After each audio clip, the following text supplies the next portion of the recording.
A'udzubillahi minasyaitonirrajim. Bismillahirrahmanirrahim. Robbi a'udzubika min hamazati sayatin wa a'udzubika robbi ayahdurun. Robbi shrahli sodri wa yassirli amri wahlul 'uqdatam min lisani yafqahu qawli. Assalamualaikum warahmatullahi wabarakatuh. Salam sejahtera untuk kita semua. Rahayu, namaste, om swastiastu, namo buddhaya. Salam kebajikan dan sehat untuk kita semua. Kembali lagi belajar bersama saya, Abu Marlo. Kita sama-sama belajar lagi, sama-sama membuka pendengaran, penglihatan, hati kita, pikiran kita, yang mudah-mudahan pembelajaran ini selalu bermanfaat untuk kita, menambah pengetahuan, dan yang paling penting adalah meniti ke dalam diri untuk menambah kesadaran kita. Oleh karena itu, karena belajar yang terbaik itu dalam keadaan yang tenang, maka pikiran yang loncat depan belakang, yuk kita heningkan dulu sejenak. Mari kita santai, rileks dulu, karena belajar dengan santai dan rileks itu tentu saja akan lebih membuka hati kita, akan membawa kepada hikmah juga yang lebih baik lagi. Oleh karena itu, seperti biasa mari kita mengawali dengan menghening. Menghening dipersilahkan.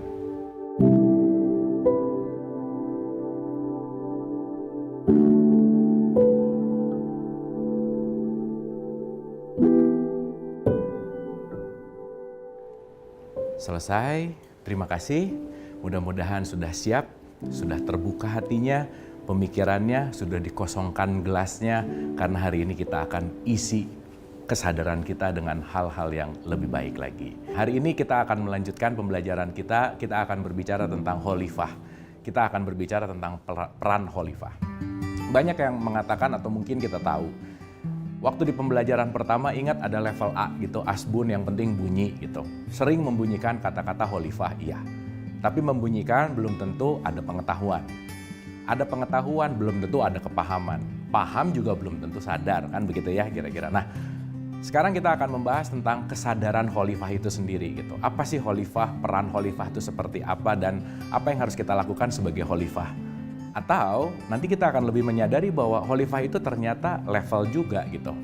Jangan-jangan saya belum bisa disebut sebagai khalifah dalam tanda petik. Jangan-jangan saya belum masuk ke dalam ciri-ciri itu gitu. Terjadinya manusia itu proses runtutan panjang. Dan kalau kita berbicara itu adalah grand design yang luar biasa gitu. Nah, seperti biasa kita pakai coret-coret nih supaya lebih mudah. Oke.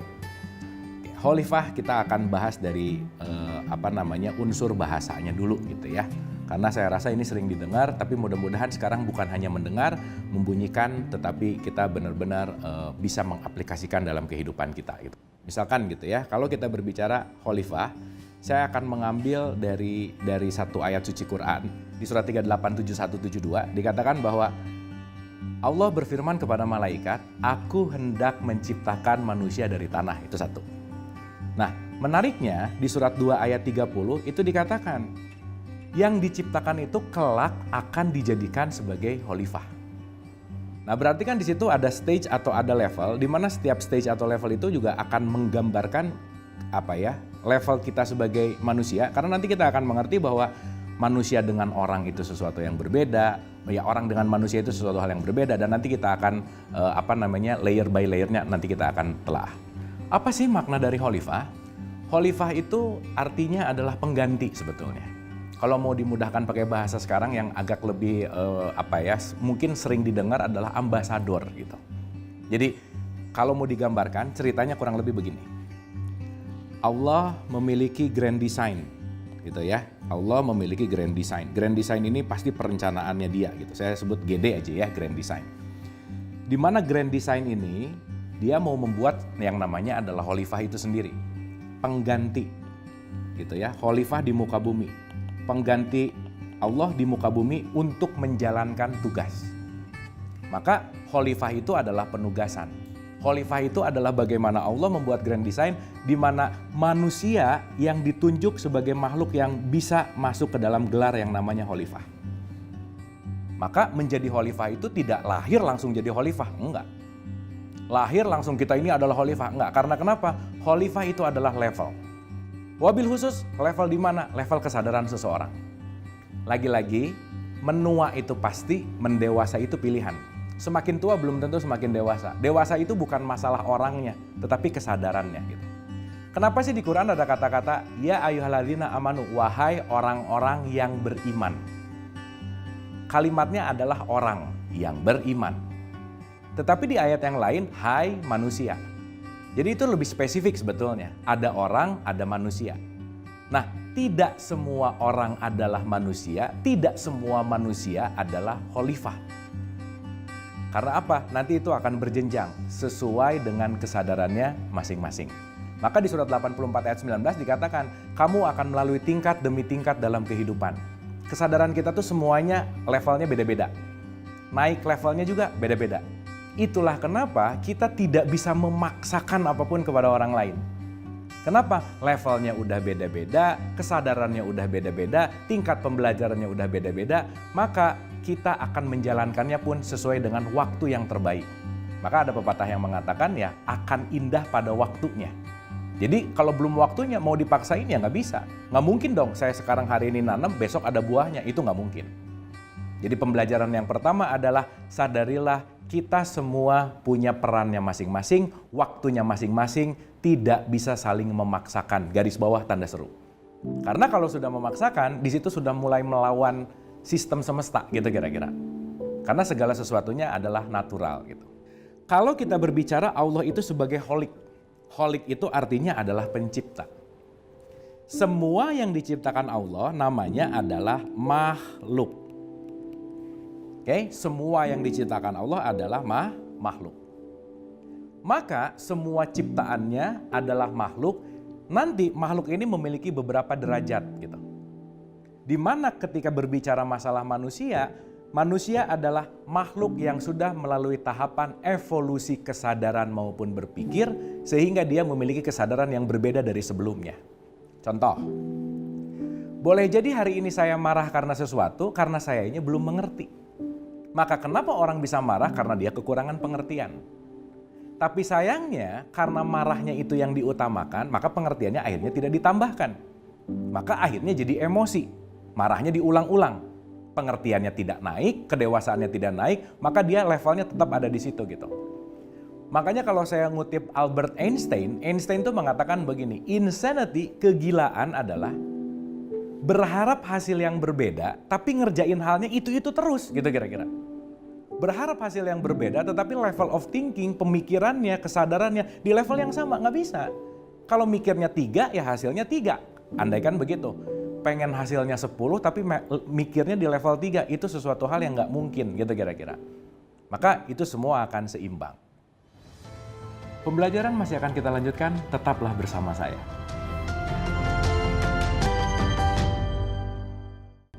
Masih bersama saya Abu Marlo, mari kita lanjutkan pembelajaran.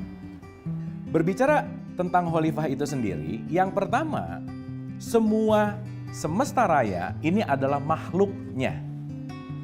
Tetapi ada level makhluk yang nanti akan menjadi khalifah. Khalifah itu adalah penggantinya. Dan kalau kita berbicara masalah penggantinya, wujud yang hanya bisa menjadikan penggantinya itu hanyalah didesain untuk yang namanya adalah manusia. Binatang nggak dikasih kesempatan, tumbuhan nggak dikasih kesempatan. Ingat ya, kita ini dalam 6 masa penciptaan untuk jadi manusia itu panjang ceritanya. Proses evolusi itu. Dimulai dari nur cahaya, cahaya jadi wadah, jadi bumi. Bumi di situ nanti ada air, air jadi tanah, tanah airnya jadi flora, fauna, akhirnya jadi manusia. Dan hanya dalam bentuk manusia inilah peran khalifah itu bisa dilakukan. Nah, apa yang bisa kita ambil pelajaran dari khalifah ini? Yuk kita renungkan baik-baik. Kalau kita berbicara masalah manusia, manusia itu adalah level dari orang. Ya, kita harus bisa bedain dulu nih. Contoh, kita ketemu sama yang baru, orang baru. Ketika dia nanya ke kita, pertanyaannya pasti begini, Anda orang mana? Saya rasa nggak ada yang nanya gini deh, Anda manusia mana? Nggak ada yang gitu. Tapi yang ditanya adalah Anda orang mana? Berarti orang itu lebih kepada wujud appearance-nya, wujud fisiknya. Maka makhluk itu adalah diciptakan, ketika jadi makhluk, itu kita harus belajar jadi manusia. Karena kenapa? Makhluk itu nanti akan selevel dengan yang namanya orang. Orang itu hanyalah tampilan fisiknya, tampilan luarnya. Saya kasih contoh sederhana aja ya, supaya nanti kita langsung bisa mengerti ke esensi. Di Quran surat 7179, di situ dikatakan, mereka mempunyai pendengaran tapi nggak dipakai. Mereka punya penglihatan tetapi nggak dipakai. Mereka punya hati tetapi nggak dipakai. Apa bedanya dengan binatang ternak? Coba sampai dikaitkan sama binatang ternak. Maka mohon maaf sekali harus saya sampaikan. Yang bentuknya kayak saya, kalau dia tidak meningkatkan kesadaran kemanusiaannya, itu levelnya nggak jauh beda sama binatang ternak. Bahkan di ayat itu dikatakan, lebih rendah lagi dari binatang ternak itu sendiri. Dan itu disebut sebagai, dalam tanda petik, nggak layak disebut sebagai manusia gitu. Maka yang tampakannya seperti saya ini belum tentu layak disebut sebagai yang namanya manusia. Kenapa? Karena manusia adalah orang yang sudah mengoptimalkan fitur di dalam dirinya, menggunakan akalnya untuk mau menjalankan perannya. Banyak contoh lah, di mana ada orang yang serakah. Punya 5, pengen 10. Punya 10, pengen 15. Itu ada keserakahan-keserakahan yang dalam tanda petik jangan-jangan justru malah menuhankan egonya. Keserakahan itu lebih dominan di dalam dirinya karena nafsunya, apalagi nafsu yang rendahnya, mendominasi dirinya, sehingga lupa bahwa dirinya adalah manusia. Keserakahan itu kan bisa membuat dirinya misalnya, mohon maaf sekali, jadi korupsi. Nggak penting orang lain, yang penting kepuasan saya ada. Yang penting saya bisa memuaskan keinginan saya. Yang lain nggak penting. Maka dia bisa memutuskan untuk korupsi, bisa memutuskan untuk berbuat jahat, bisa memutuskan untuk melukai dan seterusnya. Karena kenapa? Levelnya belum pada level manusia, gitu kira-kira. Maka kalau berbicara masalah level manusia, itulah yang disebut dengan inna akramakum indallahi atqakum. Dia udah mulai masuk ke dalam level yang namanya takwa, gitu kira-kira. Nah, ketika kita tidak menyadari bahwa kemanusiaan itu adalah harus dipelajari, jadi secara sederhana hidup ini belajar jadi manusia sebetulnya. Habib Al-Jufri itu mengatakan humanity before religion. Jadilah manusia sebelum memeluk agama. Karena boleh jadi beragama justru malah tidak mengindahkan kemanusiaan. Justru malah beragama merendahkan nilai-nilai kemanusiaan, gitu kira-kira. Padahal sebelum menjadi khalifah, penting banget dulu untuk menjadi manusia itu sendiri gitu. Maka nanti Islam itu di ujung, keberserahan itu di ujung. Setelah jadi manusia, di situ bisa jadi muslim gitu. Nah, gimana kita akan menuju kepada akhir yang esensial menuju Islam, katakanlah, muslim katakanlah, berserah kalau kita belum menjadi yang namanya manusia, itu poinnya. Stage paling dasar dari kita semua adalah makhluk. Allah menciptakan makhluk. Oke? Makhluk di sini dia akan terus berevolusi menjadi lebih baik, jadi orang nih. Bentuknya seperti kita. Tapi sekali lagi mohon maaf nih, bentuk kayak gini tuh belum tentu disebut manusia, tuh belum tentu. Karena manusia itu adalah kesadarannya. Manusia itu adalah akhlaknya. Makanya Quran tadi membandingkan, ada yang bentuknya kayak saya tapi perilakunya kayak binatang. Bahkan lebih sesat dari binatang, lebih serakah dari binatang. Gitu ya. Maka keserakahan kalau itu dituhankan egonya, nggak layak disebut manusia. Maka kenapa sih Quran dibuka pakai surat Al-Baqarah, diakhiri pakai An-Nas. Jadi manusia, bukan orang tapi manusia. Levelnya adalah kesadaran gitu. Maka kalau orang ini sudah berevolusi lagi, dia akan berevolusi menjadi yang namanya manusia. Dan manusia ini sudah menjalankan peran, di mana perannya adalah menjadi khalifah. Semakin dari makhluk menuju khalifah, semakin dia akan menurunkan egonya. Semakin dia akan memiliki kesadaran yang lebih baik. Semakin dia akan universal. Semakin dia akan diterima sama kebanyakan gitu. Dalam artian wama arsalnaka ila rahmatan lil alamin. Jadi mohon maaf nih, kalau masih mengkotak-kotakan, kalau masih menyesat-nyesatkan misalkan, kalau masih menjelek-jelekan, itu kurang pantas untuk disebut sebagai level manusia, apalagi khalifah gitu kira-kira. Karena kenapa? Di situ egonya bisa masih dominan gitu intinya. Nah, artinya ketika kita berusaha menurunkan ego, sejatinya kita sedang berusaha masuk ke dalam level yang namanya khalifah itu. Di mana khalifah itu nanti outputnya adalah menjadi penggantinya Allah dalam tanda petik untuk merawat semesta raya ini. Untuk menjadi khalifah, untuk menjadi pengganti, untuk merawat semesta, di mana kita menjadi distribution channel kasih sayangnya Allah itu sendiri gitu. Nah oleh karena itu, Sekali lagi, ini poin penting sekali. Tidak semua orang layak disebut manusia. Tidak semua manusia naik kesadarannya menuju kepada khalifah. Gampangannya gini deh, khalifah itu adalah sosok yang sudah 100% menjalankan perannya Tuhan. Dah gitu gampangannya. Artinya, dia pasti mengenal Tuhannya. Artinya, dia pasti mengenal dirinya. Karena kenapa? Man arafah nafsah, faqad arafah robbah. Siapa mengenal dirinya, pasti mengenal Tuhannya. Nah maka dalam keseharian kita akan dihadirkan pembelajaran-pembelajaran untuk mengenalkan siapa diri kita. Gitu. Ya, sampai sini mudah-mudahan dimengerti, sampai sini mudah-mudahan mulai dibayangkan dan disadari bahwa jangan-jangan saya belum pantas disebut manusia nih. Kenapa? Masih banyak amarah, masih banyak kebencian, meskipun itu nggak bisa hilang, tetapi kita bisa mengkontrol. Tetapi kita bisa menurunkan kadarnya. Supaya apa? Supaya kita benar-benar menjadi apa yang direncanakan oleh Allah itu sendiri. Gitu. Pembelajaran masih akan kita lanjutkan, tetaplah bersama saya.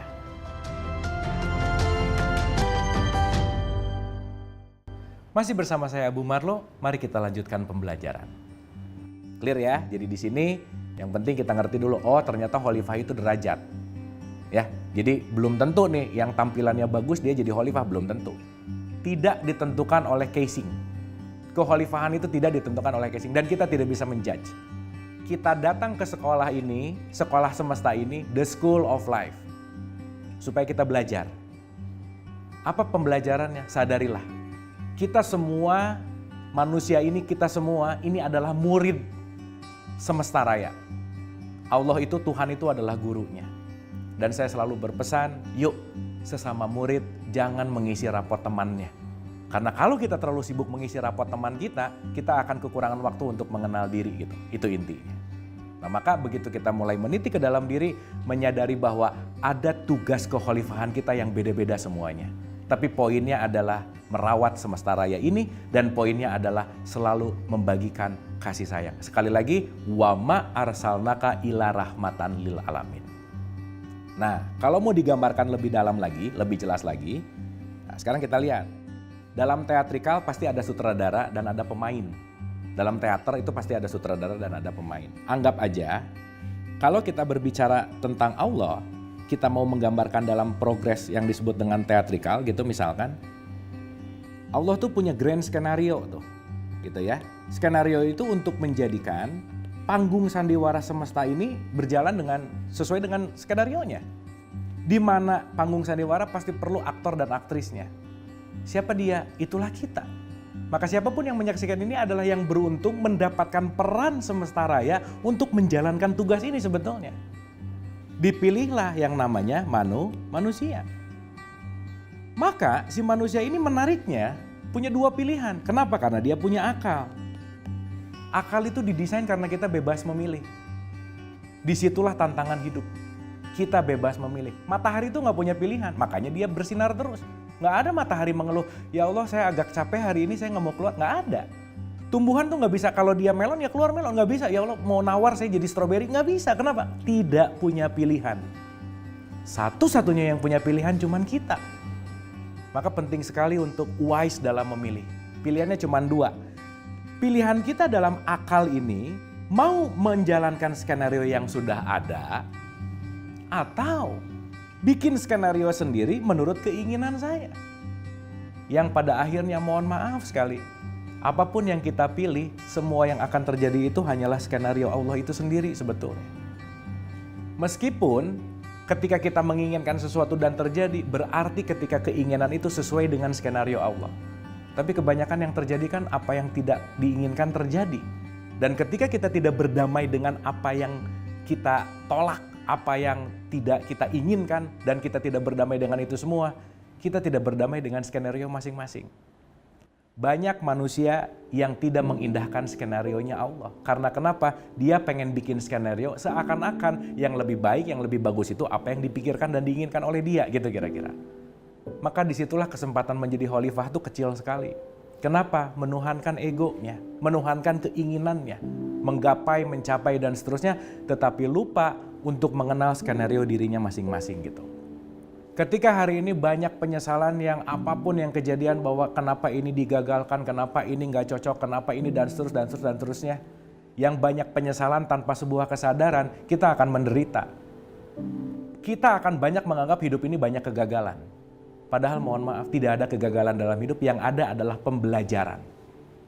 Jadi lawan kata sukses itu bukan gagal, sukses dan belajar. Kenapa? Begitu kita belajar, kita tahu bahwa oh ternyata saya tidak mendapatkan apa yang saya inginkan karena itu bukan castingnya saya. Bukan perannya saya. Dan boleh jadi selama ini kita berpura-pura menikmati peran, padahal menderita menjalankannya gitu. Bekerja dengan terpaksa dalam tanda petik, melakukan sesuatu karena ingin pujian dalam tanda petik. Sehingga apapun yang kita lakukan akhirnya tidak penuh dengan kebersyukuran. Nah oleh karena itu, dengan memahami peran ini, dengan memahami kekhalifahan ini, mari kita mulai renungkan lagi, apakah saya sekarang sudah mulai menjalankan peran saya? Apakah saya sudah menyadari peran saya ini untuk apa? Apakah benar-benar saya ini sudah menjadi manusia? Di mana yang disebut manusia itu adalah rahmatan lil alamin. Yang disebut manusia itu adalah ketakwaan tadi. Outputnya adalah cinta kasih, kebermanfaatan, dan yang paling penting adalah saling tolong menolong. Itu poin pentingnya. Nah oleh karena itu, mari mulai peka terhadap peran kita.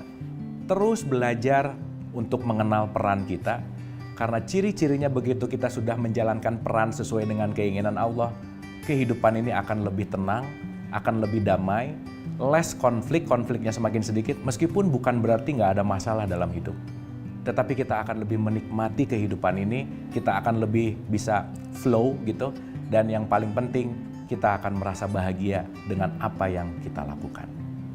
Oleh karena itu, mudah-mudahan pembelajaran-pembelajaran ini menjadi jembatan untuk kita bisa meniti ke dalam diri. Yang paling penting, mari kita sama-sama telaah. Apakah kita sudah menjalankan peran sebaik-baiknya? Yang mudah-mudahan kita semua berperan menjadi khalifah, berperan menjadi pengganti atau ambasadornya Tuhan, ambasadornya Allah yang selalu berlandaskan cinta kasih dan kasih sayang, bermanfaat dan selalu menjadi rahmat bagi semesta alam. Terima kasih, mohon maaf lahir dan batin. Wabillahi taufiq wal hidayah. Assalamualaikum warahmatullahi wabarakatuh.